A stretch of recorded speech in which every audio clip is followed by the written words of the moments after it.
My journey begins with Eleanor Thompson, Ellie to those who know me. At 76, I've finally gathered the courage to tell my tale. Time has left its mark, my once dark hair now snow-white, my hands etched with lines that tell their own stories, my eyes reflecting the weariness of decades past. People often remark on my resilience, claiming I've withstood trials that would break most spirits. Yet if you heard the full account of my experiences, you might be puzzled by my continued existence. Hardship has been my constant companion. Since childhood, I learned the harsh lesson that our world holds no guarantees of kindness, and those entrusted with your care might deliver you to suffering without a backward glance. I want to pause for a moment. If you feel the love and are still listening to my story, please subscribe and hit the like button on the Grandparents Memories channel to show your support. Thank you so much. As a child, I endured the unthinkable. My foster mother traded me away to a stranger. This transaction haunted me for decades as I grappled with understanding her motivation. What drives a guardian to surrender a child to unknown hands? What circumstances could possibly justify abandoning me without any explanation? For the longest time, I convinced myself it stemmed from a lack of affection, that I represented an unwanted responsibility she eagerly discarded. I couldn't have been more mistaken. The actual reason surpassed my darkest imaginings, a truth I only uncovered when I finally confronted the shadows of my history. But to comprehend that revelation, we must first revisit that pivotal moment, the day that irreversibly altered the course of my existence. I didn't know what fear was until that moment. Sarah stopped in front of him and squeezed my hand tightly. "It's done." Her voice was shaky, almost a whisper.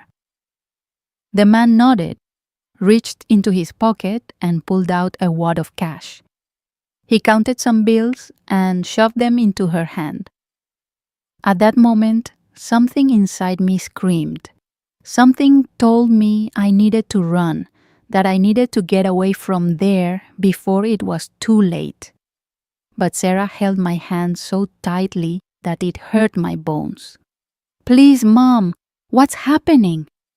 It was the first time I saw her cry. She said nothing, just knelt in front of me, held my face with her cold hands and whispered, "Forgive me, my daughter." Then she stood up and turned away, started walking without looking back. "Mom!" I screamed desperately, trying to run after her, but the man grabbed me by the arm before I could take a step. I squinted, struggling to break free. "Let me go! Mom, don't leave me!" But she was already far away, walking hurriedly as if fleeing from my voice was enough to erase what she had just done. That day, I learned in the worst way that a mother's love isn't always what it should be, and that some goodbyes are final. The man put me in the car roughly. I sat in the back seat with tears streaming down my face, not understanding what was happening. He started the engine without saying anything. The silence was unbearable. "Where are we going?" My voice came out choked. He didn't answer, just gave me a cold look in the rearview mirror. I felt a lump in my throat. That's when I realized my life would never be the same again. The car drove for hours. The familiar houses and streets were left behind. The road turned into the interstate highway I-90, surrounded by tall grass. My heart raced more and more. The only thing I knew was that I was going to a place where no one would find me, and no one would come to save me. We arrived at an isolated farm in rural Montana. The sky was already dark when the car stopped in front of an old house with broken windows and doors creaking in the wind. My whole body was trembling. The man got out of the car and opened my door. "Get out," he ordered. I hesitated. He didn't like that. He grabbed my arm forcefully and pulled me out. "I don't want any trouble with you, girl. Do what I say, and you won't have reasons to regret it." Regret was all I felt. I wanted to go back in time, go back home, even with all the difficulties, go back to my foster mother, even if she wasn't affectionate. Any place would be better than that one. He dragged me into the house and locked the door behind me. That's when I understood. From that moment on, I was no longer a child. I was a prisoner. The smell inside that house was different from anything I had ever experienced. A mix of old dust, damp wood, and something that seemed rotten. The man, Frank Miller, locked the door behind me with a metallic click and threw the key on a cracked wooden table. My heart was beating so hard it felt like it would jump out of my chest. The light was weak, yellowish, flickering as if it might go out at any moment. My entire body was shaking. I wanted to speak, wanted to ask why I was there, wanted to beg him to let me go back to my foster mother, but my voice simply wouldn't come out. He took off his hat and threw it on the table. His hair was thin and gray, but his face had a weight of years that seemed greater than his real age. His dark eyes stared at me with a coldness I had never seen before. "You're small, you'll be trouble at first, but you'll learn." I swallowed hard. "Learn what?" He pointed to a narrow wooden staircase that led upstairs. "The room is up there. Go." My legs didn't move. Something inside me told me not to go up, to run away from there, to find a way to escape. But I didn't know where to run. The car had brought us far, very far from home. I had no idea where I was. And the only thing I knew was that this man was not someone who would accept no for an answer. So I obeyed. My feet stepped slowly on the worn steps, each one creaking under my weight. I reached the hallway and found a half-open door. Inside was a thin mattress thrown on the floor and a small dirty window that let in only a weak beam of moonlight. The room was cold. There was nothing but the mattress and some old boxes stacked in the corner. The smell of mold was strong. The wind blew through small cracks in the wooden wall, creating a low howl in the environment. I heard his footsteps climbing the stairs right behind me, and my body stiffened. He stopped at the door and looked me up and down. "From now on, this is your home. Don't try to leave. Don't try to escape. If you obey, you don't need to be afraid." My heart froze. Don't need to be afraid? How could I not be afraid of someone who had locked me in a house in the middle of nowhere? He threw a piece of ham sandwich on the floor near the mattress. "This is what you have for today. If you want more, you'll have to earn it." After that, he left and locked the door. The sound of the latch being turned made me shudder. He had really locked me in. I was alone. Alone in an unknown place, locked in a cold room, not knowing what awaited me. The silence was deafening.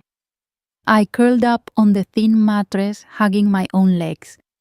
Fear squeezed my chest in a way I had never felt before.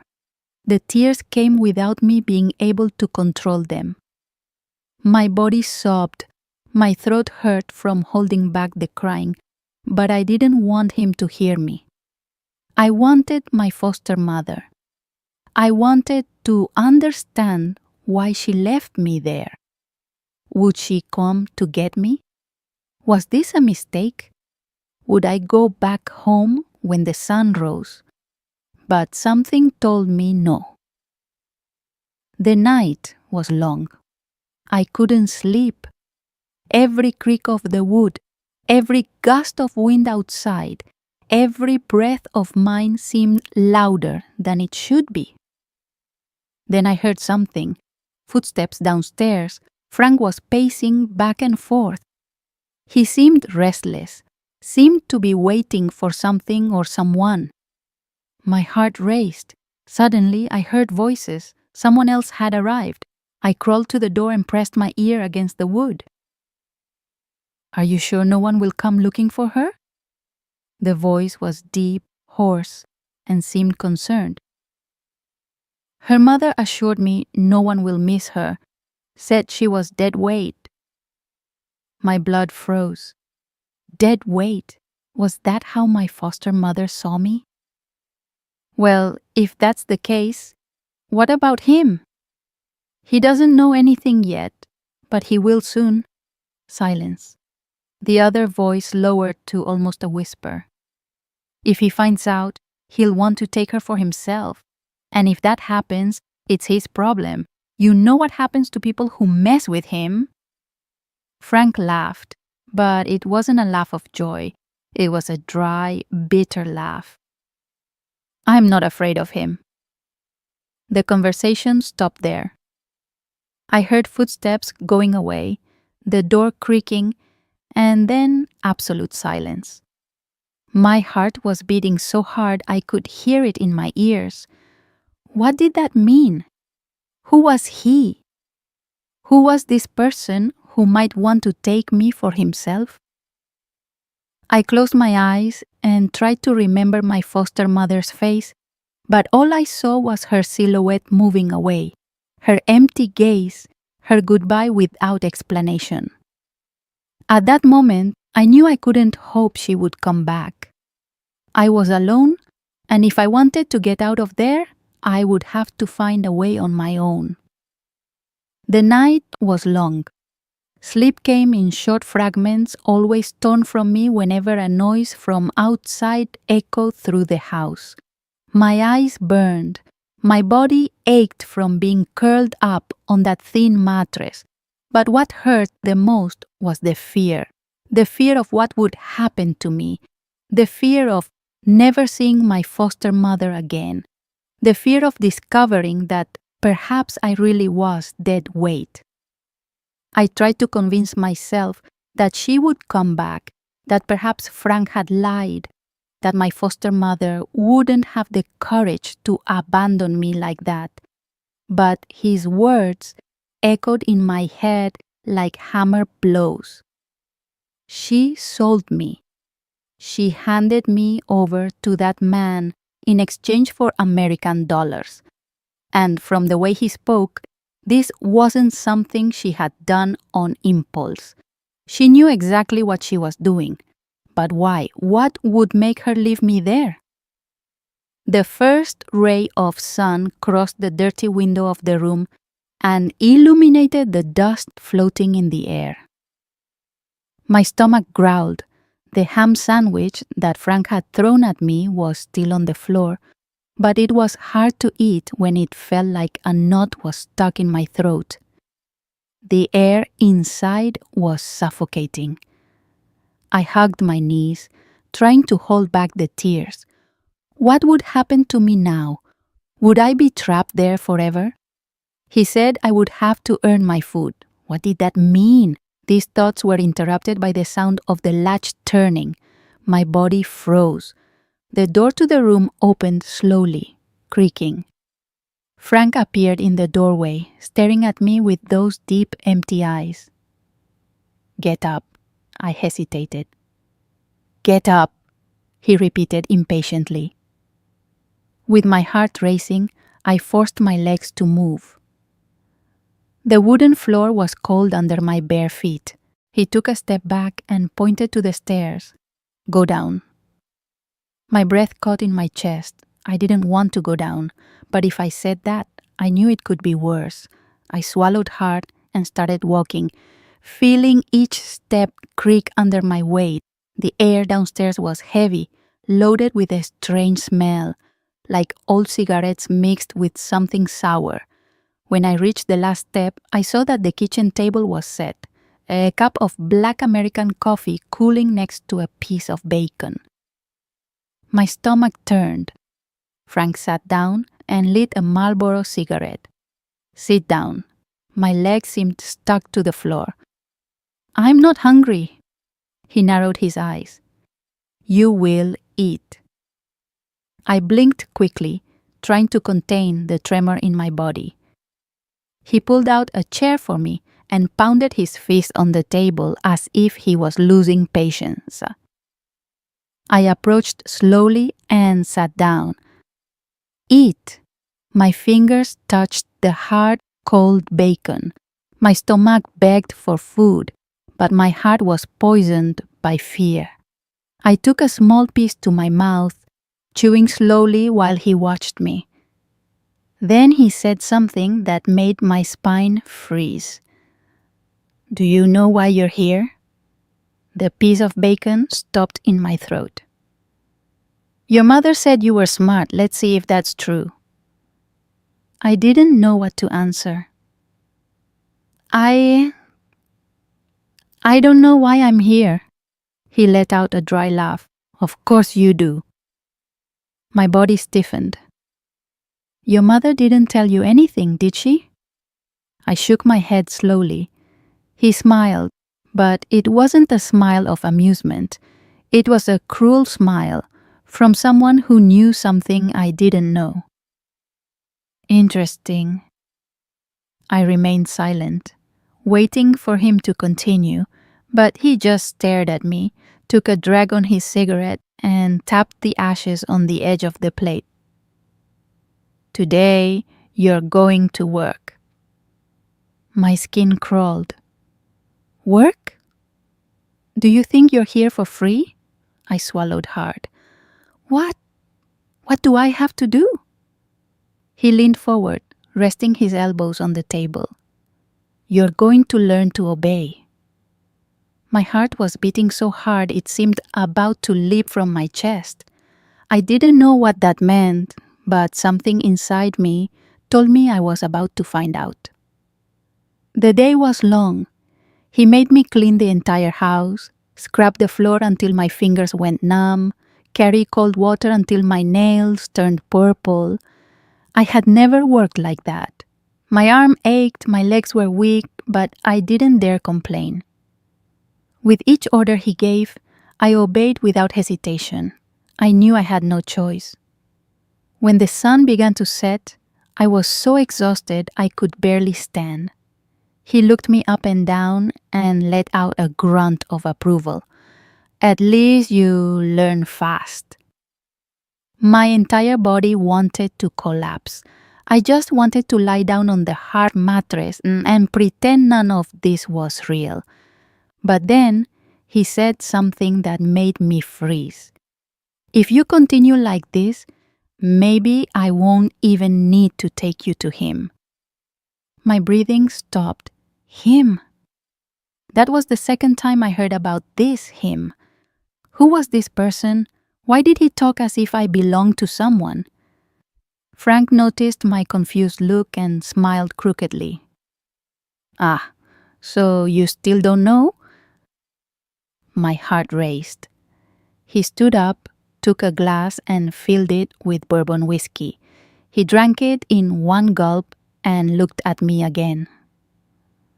"Don't worry, girl. Soon enough, you'll meet your real owner." My eyes widened. Owner? What did that mean? My mind screamed, but I didn't dare ask. Fear had already taken over me, and for the first time, I wished my foster mother had left me to die on the street. Night came with a cutting cold. The wind blew strongly, making the old windows of the house creak as if they were complaining about the weather. I curled up on the thin mattress, hugging my own legs, feeling my entire body ache after a full day of forced labor. My fingers were cut from scrubbing the floor. My back throbbed from carrying heavy buckets of dirty water. But what hurt the most wasn't my body. It was my mind, the constant fear, the fear of what would come the next day, the fear of who this he was that Frank mentioned. I still didn't know what would happen to me, but one thing was certain. I wasn't just an abandoned child. I had been sold for something much worse. I needed to escape, but how do you escape from a place you don't even know where it is? I sighed, closing my eyes for a moment, trying to calm down. But the absolute silence of the house was broken by the sound of a car stopping outside. My heart froze. Heavy footsteps echoed on the porch, the door creaked. Someone entered the house. My breath caught in my chest. Where is she? The voice was deep, dry, with a tone of impatience. My entire body shivered. It was him, the man Frank had been talking about. Frank got up from his chair and walked slowly to the door. She's upstairs, still too small, still a bit skittish, but learns quickly. You know I don't have patience to wait. I know, but you have to have it. If you do it wrong, there will be problems. I want to pause for a moment. If you feel the love and are still listening to my story, please subscribe and hit the like button on the Grandparents Memories channel to show your support. Thank you so much. Silence. I crawled slowly across the mattress, trying to move away from the door. The wood creaked under the weight of the mysterious man's footsteps. He was coming up. My heart felt like it would explode. The doorknob turned. My blood froze. But before the door opened completely, another sound came from outside the house. A muffled sound, as if something had been knocked over.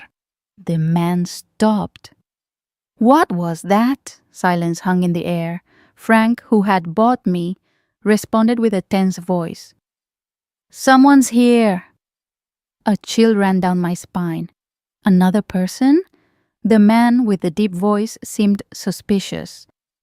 If someone's watching you, we're dead. I heard the sound of a Colt 45 being cocked. My breath caught in my throat. The door to my room slammed shut. They were concerned about something else. Someone else. Someone had found us. My heart was beating so hard I could hear it in my ears. Frank hurried down the stairs and I heard the sound of drawers being rummaged through, objects falling to the floor. He was grabbing something, a gun. I heard the door being opened again, this time with brutality.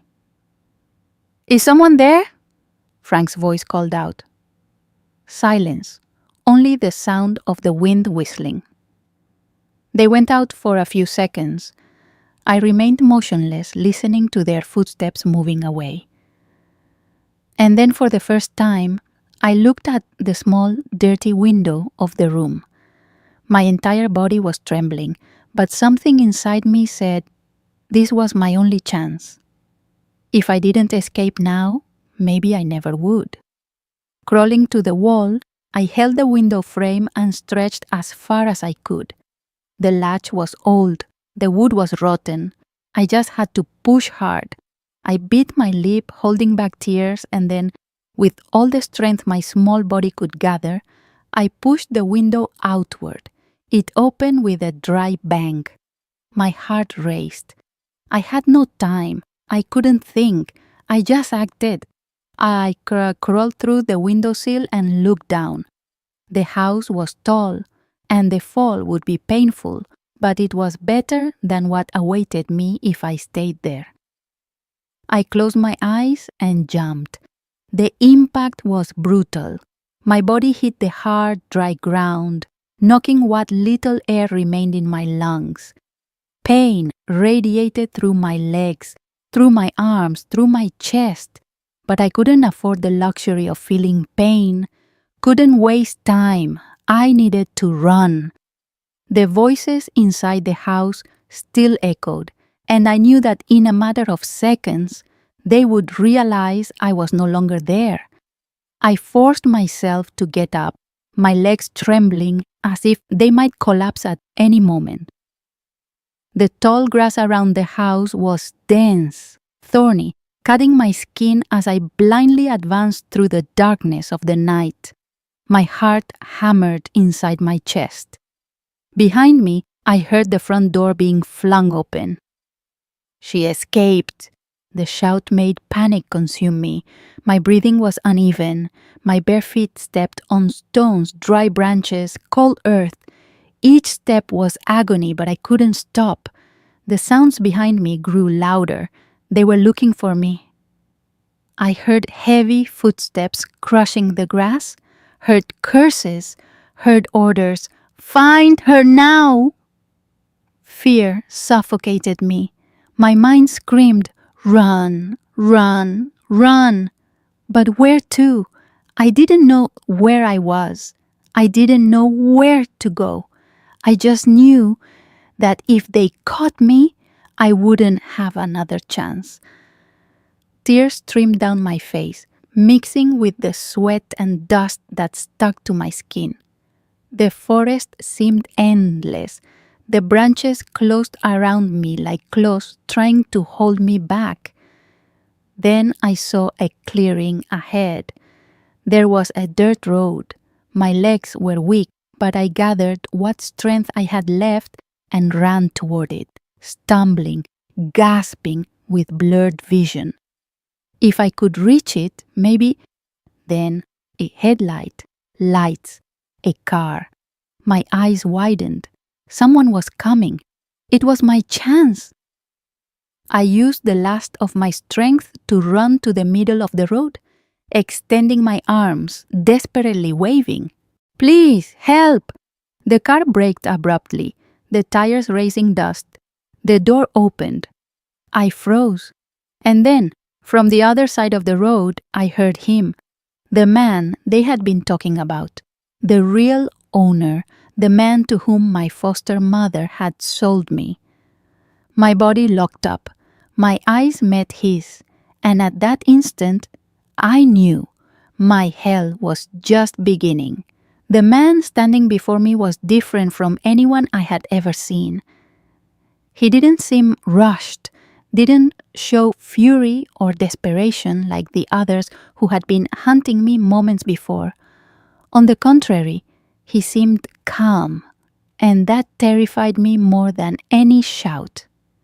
His face was partially covered by the shadow of the dark hat, but his eyes shone like those of a predator observing prey. He took a step in my direction, and my body froze. "So it was you who caused me all this headache." My breath caught in my throat.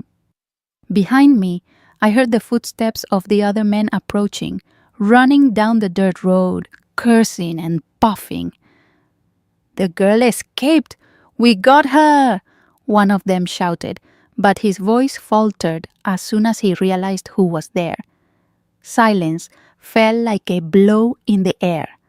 All the others froze, paralyzed. That figure in front of me wasn't one of them. He was above them. My stomach turned. This was the man to whom my foster mother had sold me. This was the real master of my destiny. I wanted to run, wanted to scream, wanted to beg, but my body wouldn't obey. It was he who broke the silence. Who gave permission to hurt her? Frank, who had bought me first, the one who had kept me prisoner, tried to explain. She was being difficult. She needed to learn. The other man laughed, a low laugh, a laugh without joy. And then, without warning, he raised his hand and delivered a dry blow to Frank's face. The sound echoed down the road. I shuddered. Frank fell to his knees, holding his reddened cheek, his eyes wide with fear. James Blackwood, the man who had struck him, knelt beside him, tilting his head as if observing something curious. I asked who gave permission to touch her. I was just trying to keep her under control. The smile on James's face disappeared. And you failed. The silence was cut by the sound of a gunshot. My body locked up. James didn't even hesitate. He just pulled out the gun, shot Frank, and put it back as if he had merely shooed away an annoying insect. The others didn't move. No one ran, no one reacted. It was as if this was expected, as if he had the right to do that. I couldn't breathe. My heart felt like it would explode in my chest. He turned to me. Now that we've resolved this, come. My mind screamed, run, run now! But I couldn't. My feet were planted in the ground, my breathing short and trembling. He extended his hand. Or would you prefer that I carry you? Terror took over me. My eyes moved to the sides, trying to find an exit, but the other men were still there, watching him in silence. I had no escape. I swallowed hard, and with trembling legs, I took my first step toward the true master of my destiny. James smiled, and I knew at that instant that my struggle was just beginning. My feet barely touched the ground. My body was shaking so much that the simple idea of walking seemed impossible, but I had no choice. James Blackwood, the man with the cold gaze, walked in front of me without hurry, as if he already knew I wouldn't have the courage to run, as if he was certain I already belonged to him. The silence around us was suffocating. Behind us, the other men remained standing, showing no reaction to the body fallen on the ground. No word was spoken, no lamentation, no remorse. The only thing that could be heard was the wind blowing the dust from the road. I felt that at any moment my legs would fail. My heart was beating so fast that I could almost hear nothing beyond the sound of my own despair. James opened the car door. Get in. My throat was dry. Every cell in my body screamed for me not to obey. But what would happen if I didn't get in? I had just seen what he was capable of.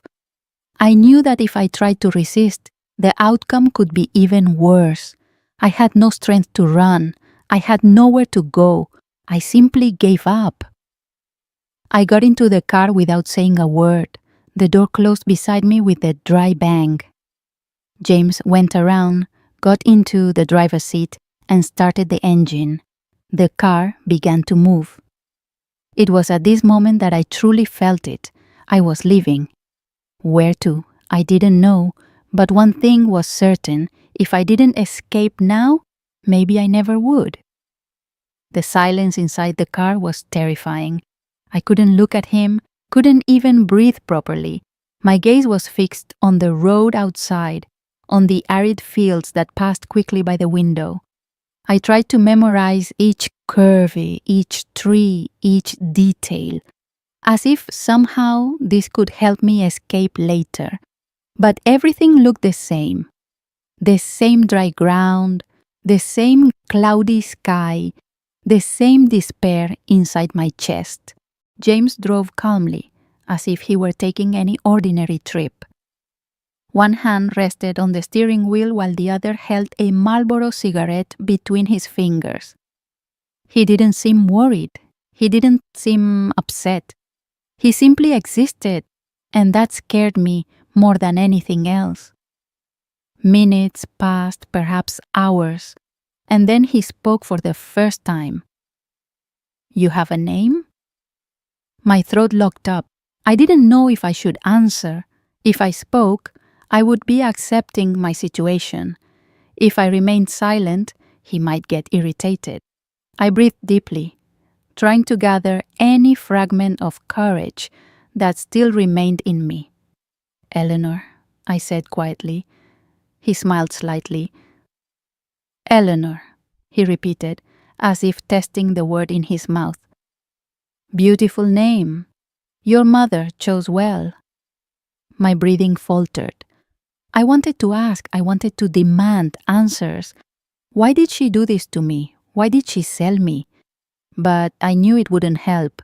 He was the only person in that car who knew all the answers, and apparently, he wasn't in any hurry to give me any of them. He took a drag on his cigarette, slowly released the smoke, and looked at me out of the corner of his eye. You're smart, Eleanor? I swallowed hard. What did that mean? What did he want to know? I think so, he chuckled softly. Excellent. That will make things easier. Fear spread through my body like poison. What did he mean by that? What did he want from me? My stomach turned. I didn't know where I was going, but somehow I knew that when I arrived, my life would never be the same. The car continued down the deserted road, and the silence between us was so suffocating it was almost deafening. The engine hummed low, and the strong smell of the cigarette permeated the air, mixing with the smell of dust that entered through the crack in the window. I didn't look at him. I couldn't. My gaze was fixed on the road, trying to memorize any detail, any curve, anything that might give me a clue as to where we were going. But everything looked the same nothingness, the same endless desert, the same feeling that I was getting further and further away from any hope. The only thing I had left was fear, and it was there, consuming me like a shadow inside my chest. James drove calmly, one hand on the wheel, the other holding the cigarette that was now burning down to the filter. He seemed relaxed, as if he were just taking an ordinary trip, and that terrified me even more, because to him, I wasn't a frightened girl. I wasn't someone who had been torn from her own home. I was just a package being transported, and I knew that packages, once delivered, don't go back home. Time passed strangely. I didn't know if we had been on the road for minutes or hours. My body ached from the position I was sitting in, but I didn't dare move. Then he broke the silence. Are you afraid, Eleanor? My breathing faltered. The question caught me by surprise. I didn't know if he expected an answer. He turned his face slightly toward me, his dark eyes analyzing me. You don't need to be afraid of me.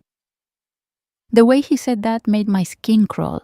I had heard that phrase before, and whenever someone said it, it was because I had reasons to be afraid. He threw the cigarette out the window and returned to focusing on the road. You think your mother doesn't love you, don't you? My throat locked up. I didn't answer, but my silence was answer enough. He smiled slightly, as if he knew exactly what was going on inside my head.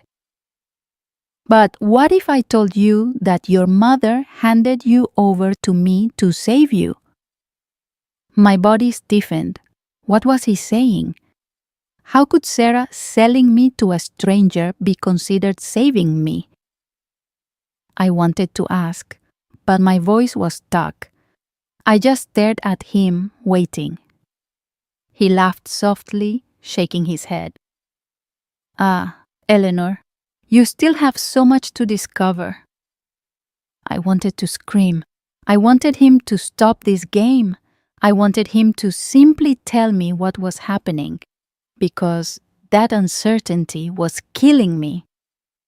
But he didn't seem to be in a hurry, because he knew something I didn't know, and for some reason, he enjoyed seeing me trapped in that anguish. The car began to slow down. My eyes returned to the road, and that's when I saw it. A huge iron gate, rusty, covered with vines and moss. Behind it was a property surrounded by tall, dense trees that prevented any view of what lay beyond. My heart beat harder. We were arriving. I didn't know where, but something inside me screamed that this was a place I should never have approached. James took out a small remote control and pressed a button. The gate creaked and began to open slowly, revealing a stone road that led into the property. He drove unhurriedly, the tires making a dry noise against the ground. And then I saw the house. It was an old Victorian mansion, imposing, with large windows and a long porch that seemed to have belonged to another era. But time had been cruel to that place. I want to pause for a moment. If you feel the love and are still listening to my story, please subscribe and hit the like button on the Grandparents Memories channel to show your support. Thank you so much. The walls were peeling, the roof had broken parts, and the garden around it seemed to have been forgotten for years. The car stopped in front of the entrance. My heart hammered inside my chest. He turned off the engine and looked at me. "Welcome to your new home." My mouth went dry. I didn't want to get out of the car. I didn't want to step into that place. But then the front door of the mansion opened, and a figure appeared at the entrance. It was a woman, tall, thin, wearing a dark dress that reached her ankles. Her hair was pulled back in a tight bun, and her eyes were small, sharp, evaluating everything with a look of superiority. She saw me inside the car and smiled, but it wasn't a welcoming smile. It was the smile of someone who already knew exactly what was going to happen to me. A shiver ran down my spine. James opened the door beside me and gestured with his head. "Come on, Eleanor. Don't make me lose my patience." My legs were trembling, but I knew I had no choice. I got out of the car. The woman, Martha Blackwood, continued to observe me, motionless like a statue. Then James turned to her. "Here she is." Martha smiled again, slightly inclining her head. "Perfect." My stomach turned. What did that mean? I felt the blood drain from my face. I wanted to run. I wanted to flee. But before I could think of anything, Martha turned and began walking into the house. James placed his hand firmly on my shoulder. "Let's go." And then I was led into the house, not knowing that once I crossed that door, I would never be the same again. The mansion door closed behind me with a muffled, dull sound. The air inside was heavy, loaded with a sweet, nauseating smell mixed with old dust and damp wood. The tall windows let in only a sliver of moonlight, creating long shadows on the worn walls. Every detail of that place seemed to have come from a nightmare. Martha walked slowly ahead of us, her steps echoing on the stone floor, and her black dress moving gently with her calculated walk.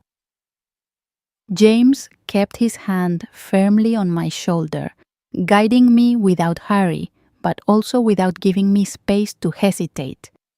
I didn't know what to expect, but something inside me said that nothing good awaited me there.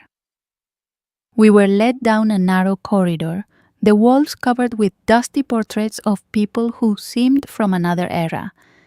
The eyes in the painting seemed to follow me, as if they were watching me, analyzing me, waiting for something. My heart hammered inside my chest. Martha stopped before a double door of dark wood. She placed her hand on the doorknob, but didn't open it immediately. Instead, she turned slowly to me, her small, sharp eyes scanning me from head to toe, as if examining me. Then, she spoke for the first time.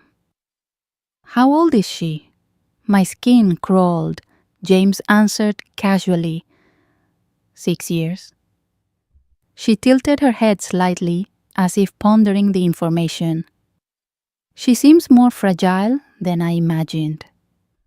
My stomach turned. Fragile? What did that mean? Before I could understand what was happening, Martha opened the door and gestured for us to enter. James pushed me gently inside, and then I saw what was there. The room was large but almost empty. There was only a long table in the center, and at the back, a huge unlit fireplace with a leather armchair facing us. The silence was sepulchral. Then a sound, a click. The armchair began to turn slowly, and when I finally saw who was sitting there, my heart stopped. The leather armchair creaked as it turned slowly. Time seemed to drag on, as if the very air was too heavy to move. My heart was beating so hard that I felt the pulse in my temples, each beat a deafening drum inside my head. And then finally, I saw him.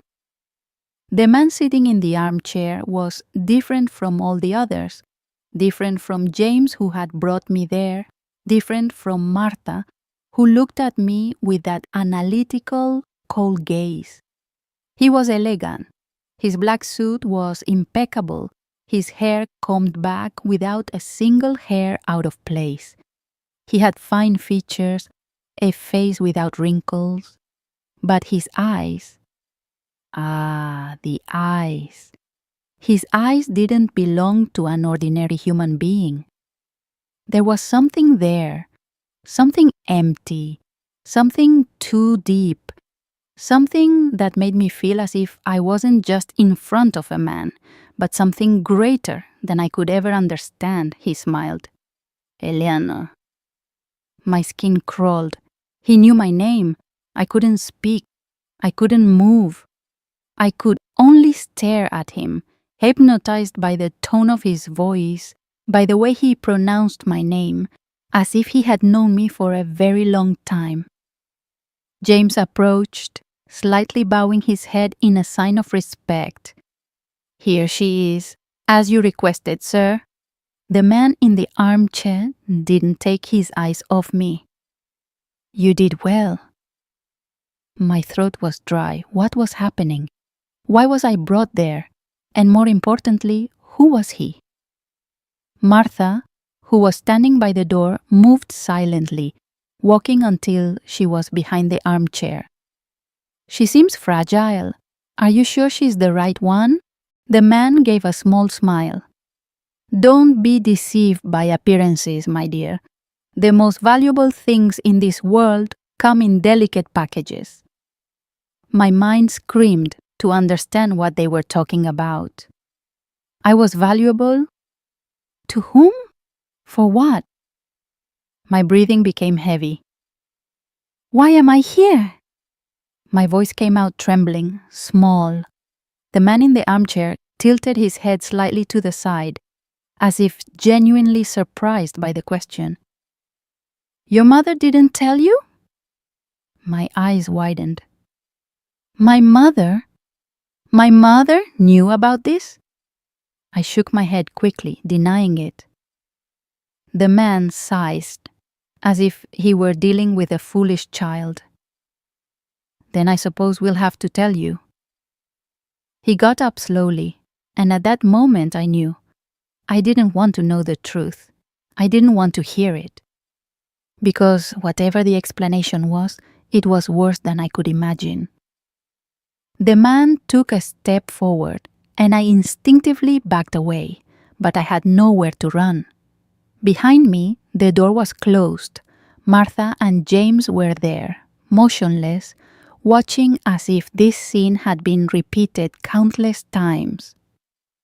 My chest rose and fell too quickly. My breathing was erratic, as if my body was trying to absorb all the oxygen in the environment before something terrible happened. And then he spoke again. Eleanor, my dear, you have no idea who you really are, do you? My hands were cold. He took another step, and with each movement of his, my fear grew. Your mother made a great sacrifice to keep you away from me, but in the end, everyone returns to where they belong. I felt my throat close. What are you talking about? My voice came out low, almost a whisper. He smiled. It was a gentle smile, a paternal smile, and that terrified me even more. I'm talking about your destiny, my little one. About your place in the world, about something that has always been inside you, even if no one has told you. The warmth of the environment seemed to disappear. My fingers trembled. My mother sold me to you for money? The man let out a low laugh. Money? Ah, my dear, no. Your mother didn't sell me for money. She tried to hide you from me. My vision darkened for a second. What was he saying? My mother tried to hide me from him? That doesn't make sense. He tilted his head slightly to the side, watching me as if I were a chess piece that had finally moved to the right place. Your mother did everything so you would never know the truth. You feel it, don't you? I frowned, trying to ignore the wave of despair that was building inside me. What was I supposed to feel? His eyes gleamed in the dimness of the room. That you never belonged to the world where you grew up. That there's something different about you, something that separates you from all other people, something your mother desperately tried to bury. My lips were trembling. I wanted to deny it. I wanted to say he was wrong, but something inside me knew he was right. Since I was little, I always felt there was something about me that didn't make sense, something that made me different, something my mother never explained to me, but that I saw in her eyes when she looked at me. Fear. She was afraid of me, or rather, afraid of what I might become. I swallowed hard. My mother sold me to get away from you? Why? James's smile grew, but his eyes remained empty. Because she knew that sooner or later you would return to me. My heart raced. What do you mean by that? He took a step even closer until I could smell the woody scent of his cologne. You never belonged to her. You never belonged to that world. She tried to deny that her whole life, tried to hide you, but you were born to be here. I shook my head, backing away. No, that doesn't make sense. She was my mother. He smiled, but there was something cruel in that smile. It was as if the ground beneath my feet had begun to tremble. My vision blurred for an instant. My stomach turned. I wanted to say he was lying. I wanted to say that my mother was my mother, period. But there was something inside me, something that told me I never knew the whole truth. His eyes penetrated mine. She raised you, but you are not hers. My chest tightened. What do you mean by that? The silence in the room became unbearable, and then he whispered, You are my daughter, mine alone. My world collapsed. My breath caught in my chest. That word echoed in my mind like thunder. You are my daughter, mine alone. No, it couldn't be true. He was lying. My mother had always been my mother. She had always been there, always been hard, always been cold, but she was my mother.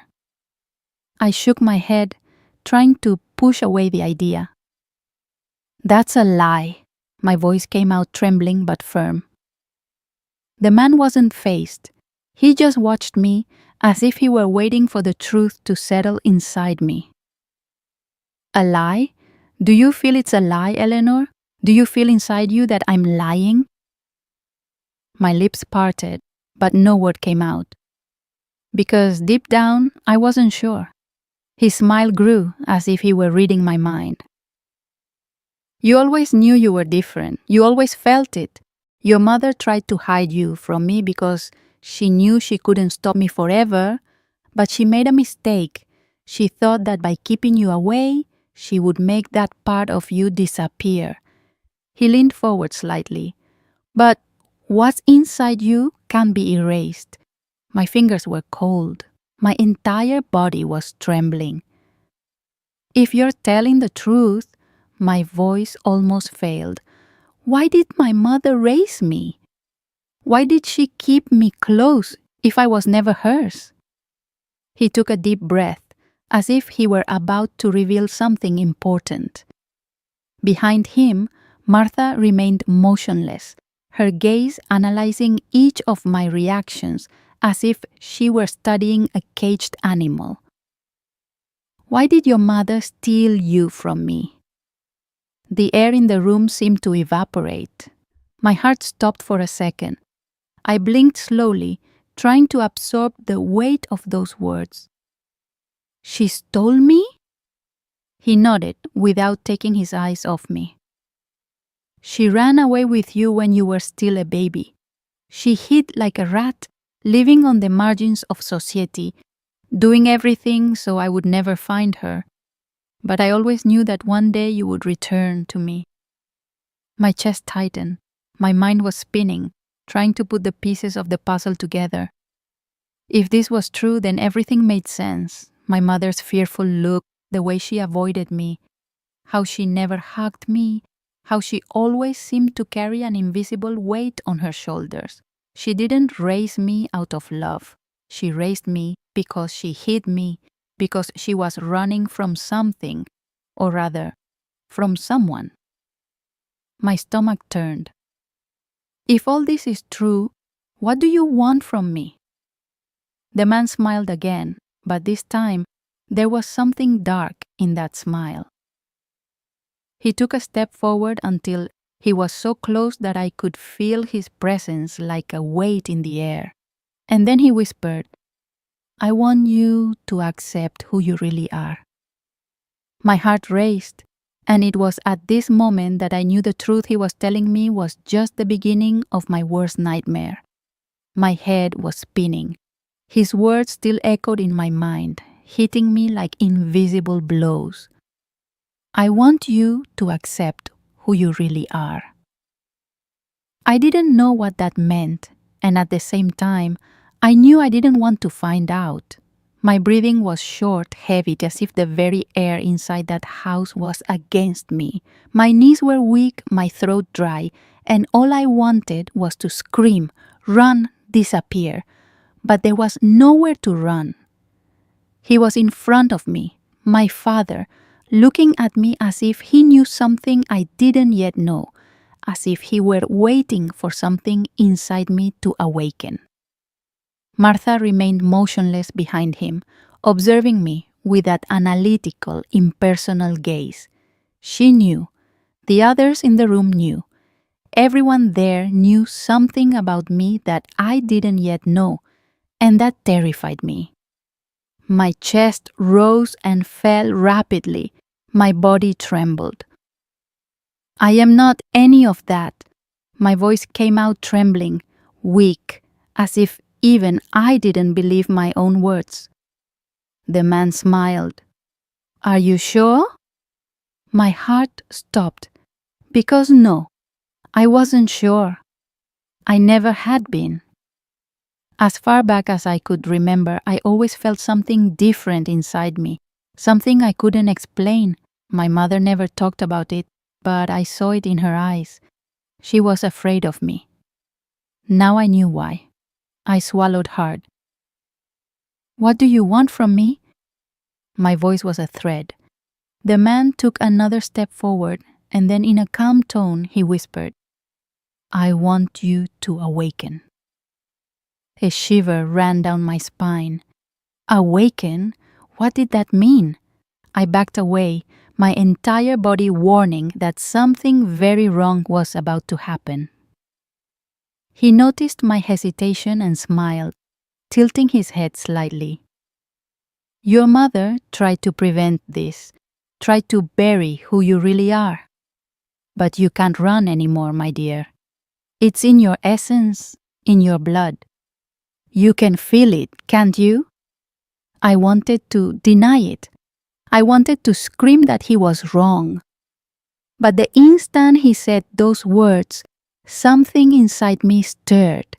It was as if a door was opening, a door that my mother had tried to keep locked my entire life. My heart was beating so hard it felt like it would explode. I didn't know what was happening. The silence inside that house seemed to vibrate in the air, as if the very environment was holding its breath along with me. The man, my father, remained standing before me, waiting. His gaze wasn't one of impatience or hurry. He just analyzed me, as if he knew that something inside me was about to break. And he was right, because I felt it. Something inside me was changing. A warmth began to rise through my chest, different from anything I had ever felt before.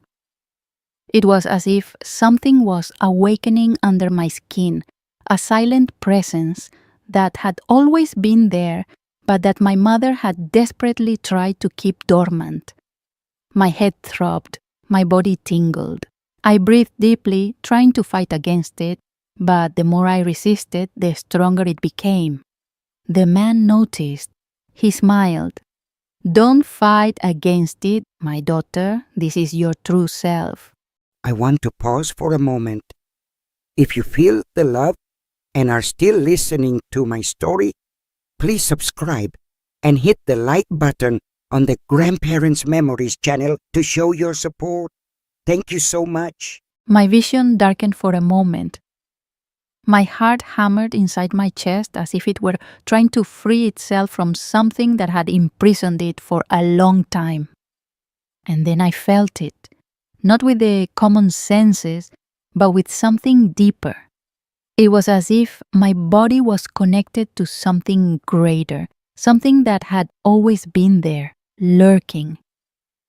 The air around me seemed to change, becoming denser. Martha watched attentively, as if she were waiting for the right moment to intervene. And then everything stopped for a second.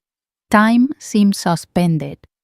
The wind outside, the rustling of the trees disappeared. The very sound of my heart became muffled. And it was at this instant that everything made sense. My mother hid me because she knew that if I came here, there would be no going back. She knew that the moment I felt this power inside me, I would never be the same again. And worse, she knew I would like it. My chest was rising and falling too quickly. "What's happening to me?" My voice came out hoarse. The man smiled once more, satisfied. "You're awakening." A shock wave ran through my body. I trembled, but it wasn't fear. It was something deeper, something that seemed right. The truth seemed to be there. The silence inside that room was suffocating. My heart hammered inside my chest, each beat stronger than the last. My entire body trembled, but it wasn't from cold. It was the kind of tremor that arises when we know we're about to hear something that will change everything forever. The man in front of me analyzed me with patience. He wasn't in a hurry because he knew I had nowhere to run, because he knew I needed to hear the truth. "Eleanor, your mother tried to hide this from you, but now the time has come." My mind screamed for me to run away from there, to close my ears and pretend none of this was real. But I couldn't, because for the first time, I was about to understand what my mother had tried to hide from me my entire life. My voice came out trembling but firm. "The truth about what?" The man took a step forward, like a predator that senses the smell of the prey's fear. "About you, about who you really are." My throat went dry. My breathing was short and quick, as if I were trying to absorb all the oxygen in the environment before something terrible happened. I shook my head. I'm just an ordinary girl. I'm just. But my voice died before I could finish the sentence because deep down, I knew I was never just an ordinary girl. My mother had always been hard on me, always avoided talking about my past, always carried an invisible weight in her gaze. And now, in front of that man, everything seemed to make sense. What was he going to tell me? What did he know that I didn't know? The man sighed and tilted his head slightly to the side, as if studying every small movement of mine. And then he said, "The woman you called mother, your entire life stole you from me." My body froze. The world seemed to become a blur around me. What? My voice came out weaker than I would have liked. The man took another step forward, his eyes fixed on mine. "She took you away, Eleanor. You didn't belong to her. You never belonged." My mind was spinning, trying to process those words. I wanted to say he was lying, that it was impossible, but deep down, I knew it was true. The way my mother always looked at me with guilt, the heavy silences when I asked about my childhood, her fear. She had taken me from someone. She had run away with a baby that wasn't hers. I blinked rapidly, trying to contain the growing despair. From me? Why? The man smiled, but there was no joy in his smile. "Because I no longer wanted your mother." That phrase hit me like a punch to the chest. I swallowed hard. "What?" He came closer, his voice now low, almost a whisper. "She loved me. She was obsessed with me, but I no longer wanted her." My stomach turned.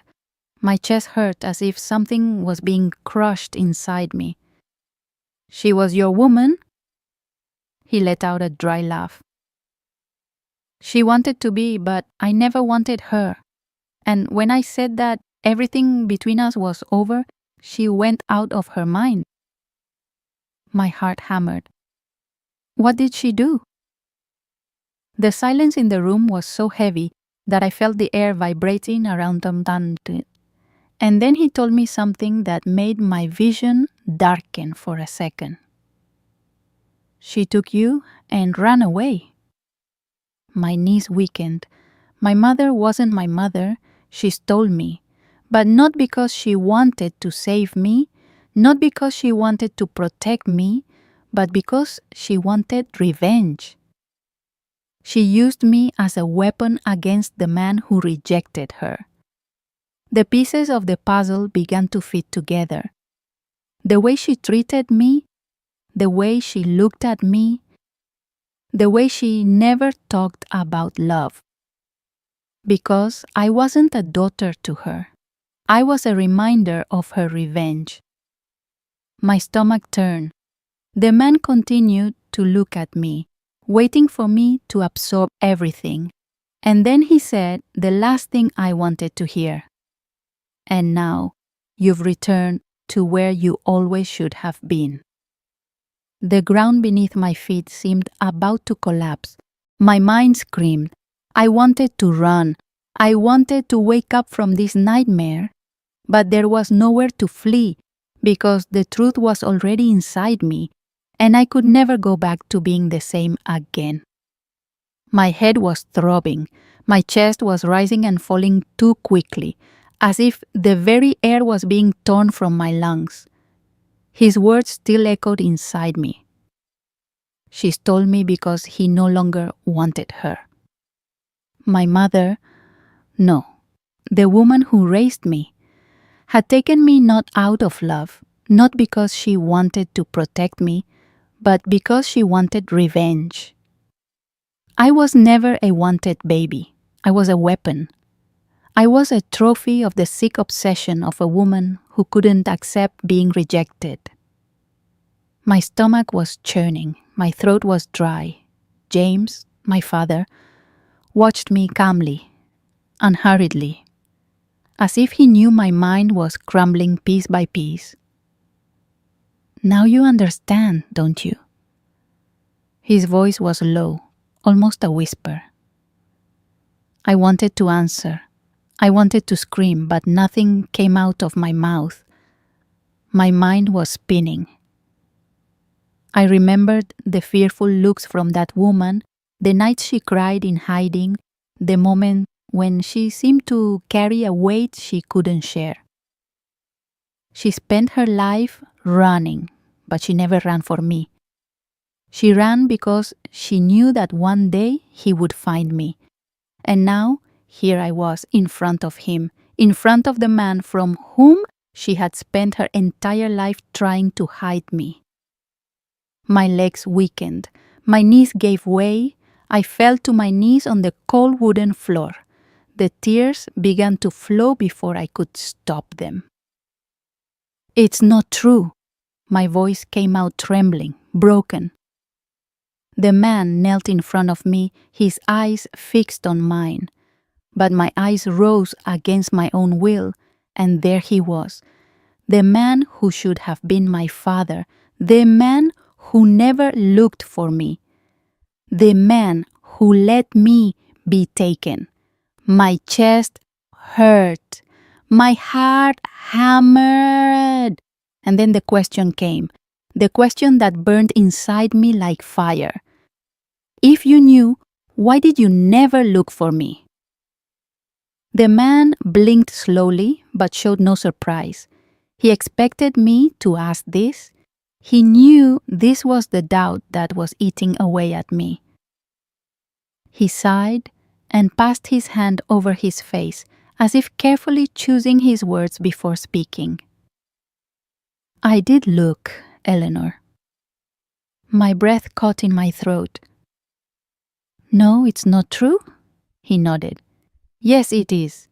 I looked for you for years, but she was clever. She knew how to hide. She did everything so I would never find her. My mind was spinning. Was he telling the truth, or was it just another lie? Then why now? Why did you only find me now? His gaze became more serious. Because, after so many years, I finally found the right thread to pull. My chest tightened. What thread? Silence took over the room. The man moved away a bit and stood up, passing his hand over his chin as if pondering whether or not he should tell me, and then he said, Because your mother died. My heart stopped. My breathing faltered. The entire world seemed to freeze around me. I blinked. What? The man looked at me seriously. She died, Eleanor, and when that happened, I finally found you. My vision blurred. My mind screamed, refusing to believe. My mother dead? No, this couldn't be true. The woman who spent her life running, who carried me along to all places, who sold me, who abandoned me, she simply died without me knowing, without me being there. My chest hurt in a way I couldn't describe. Because as much as she had hurt me, as much as she had destroyed my childhood, she was still the only mother I knew, and now she was gone. My breathing caught. The air seemed heavy, and then I realized something. You knew where I was the whole time? My voice came out low but sharp. His eyes didn't waver from mine. He didn't deny it. My heart accelerated. You found me after she died because you already knew where I was. He sighed. Yes, I knew. A shock wave ran through my body. My stomach turned. And you never came to get me? My voice finally exploded. The pain, the anger, the confusion, everything collapsed at once. I stood up, my hands trembling, my entire body burning with emotions I couldn't control. "You left me there! You knew where I was, and you left me in that hell!" His eyes gleamed for a second, but he maintained his calm. "I couldn't just show up, Eleanor. You wouldn't understand. You needed to come to me." My fists clenched. I wanted to scream. I wanted to run. But I knew I had nowhere to go, because now there was no turning back. I knew the truth, and the truth was a burden I could never carry alone again. The man watched me, waiting for my reaction, waiting for me to absorb everything, waiting for me to accept. But how do you accept something like this? How do you accept that your entire life was built on a lie? My breathing was short.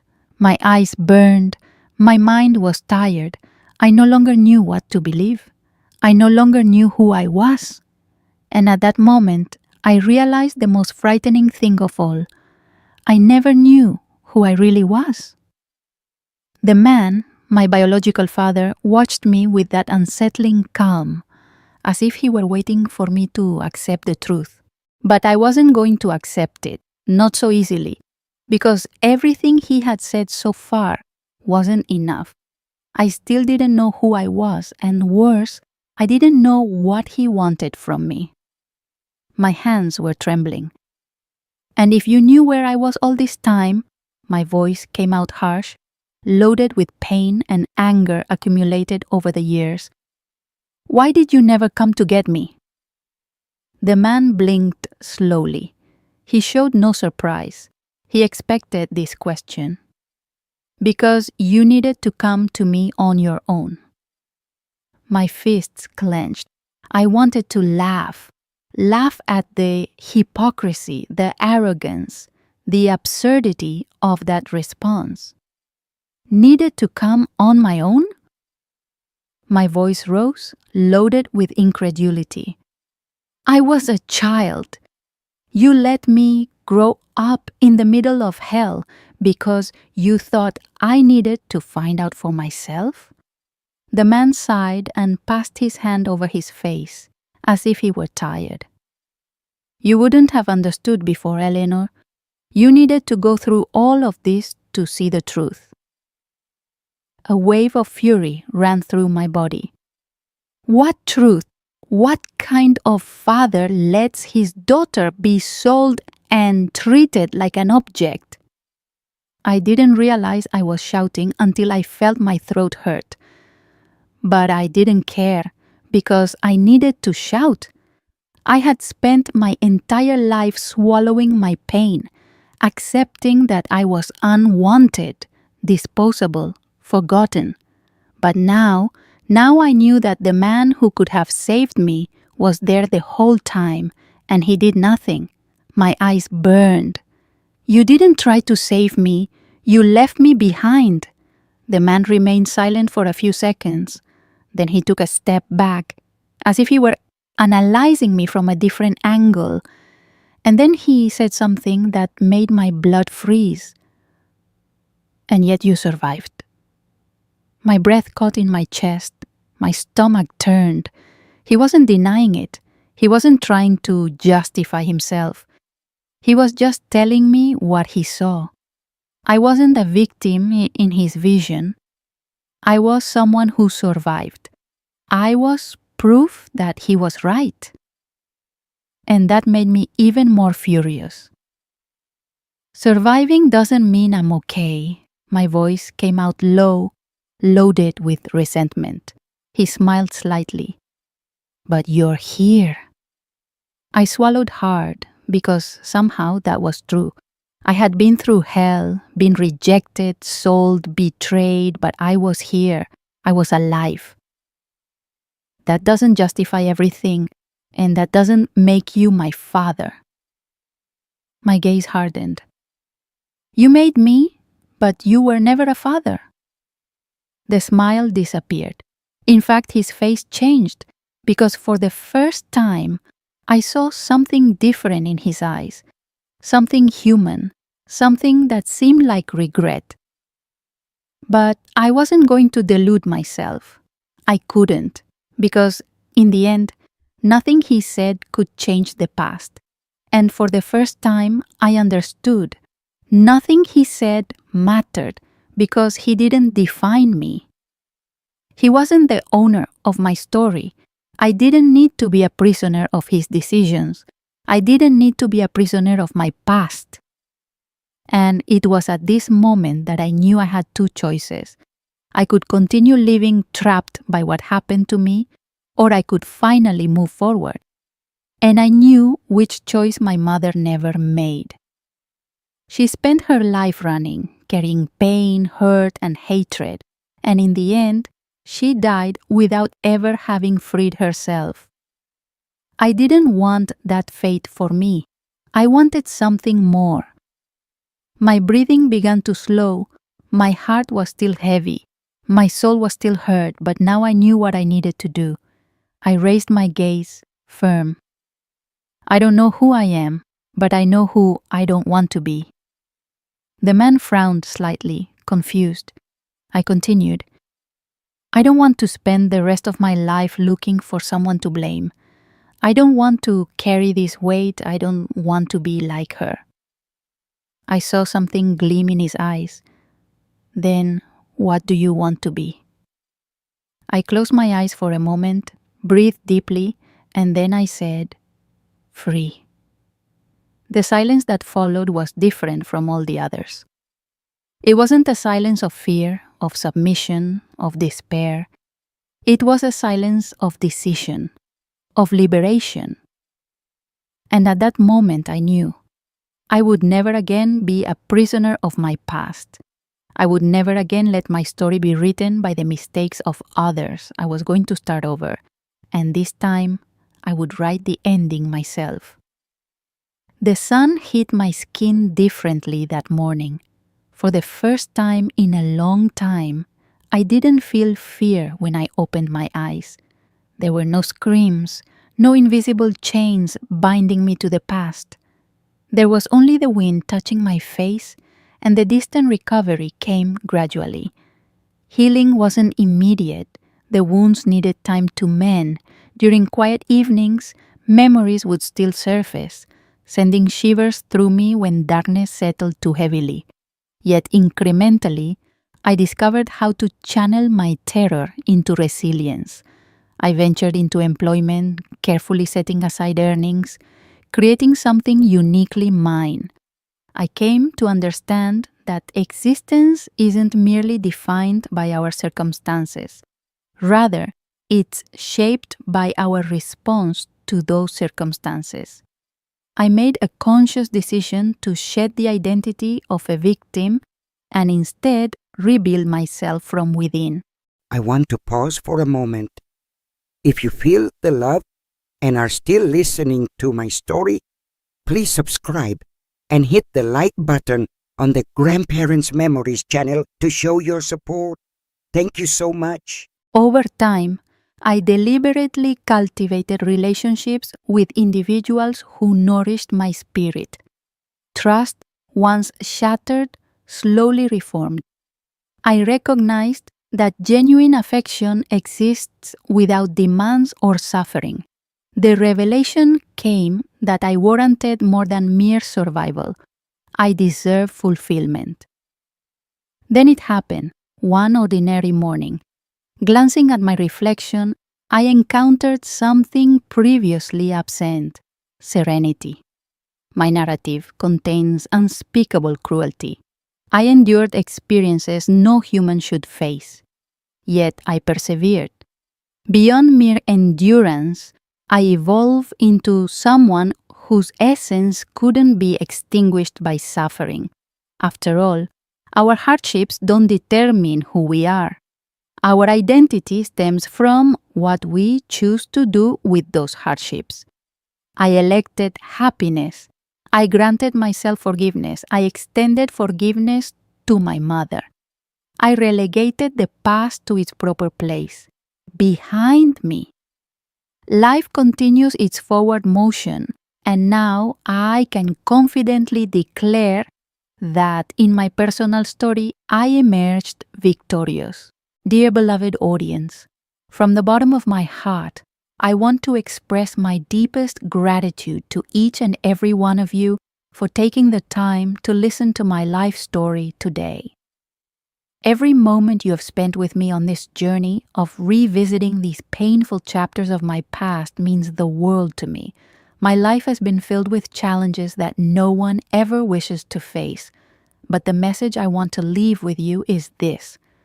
No matter how dark life may seem, we always have the power to choose how we respond.